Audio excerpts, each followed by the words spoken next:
Harta e linjave të transportit urban të qytetit të Tiranës do të ndryshojë si pasojë ndarjes së re territoriale. Linjat që do të pësojnë ndryshime janë ato që kanë fluksin më të madh të frekuentimit, ndërsa detajet i bëri me dije gjatë mbledhjes së Këshillit Bashkiak kryetari Erion Veliaj. Qendër Kristal, kjo linjë do të zgjatet deri në Selit nga njëra anë dhe nga ana tjetër do të shtrihet deri në zonën e Alliasit, nga Tegu te Sauku Vjetër, kopshti zoologjik i stacionit trenit, është një linjë e re. Linja e Kasharit do të jetë një linjë unazore kësaj here. Bashkimi që dy linja që ndërpriteshin mes në qendër.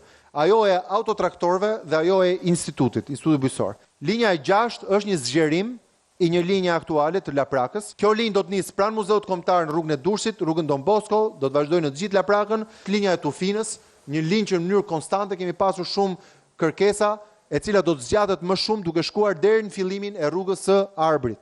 I stacioni trenit qendër Sauku i Ri, Sauku Vjetër, Sanatorium Teg është një zgjatim i linjës aktuale të Saukut. Ndërkohë një lehtësi është parashikuar për bizneset e vogla të sapo krijuara. Përjashtimin nga të gjitha taksat e tarifat vendore të çdo biznesi të sapo krijuar deri në 3 muaj pas regjistrimit në qendrën kombëtare të biznesit. Siç bëri me dije, kreu i Bashkisë Veliaj, në kryeqytet do të krijohen 8 hapësira të tjera publike parkimi në sheshe të cilat deri më sot kanë qenë të zëna nga subjekte private, por që do të kthehen nën administrimin e këtij institucioni.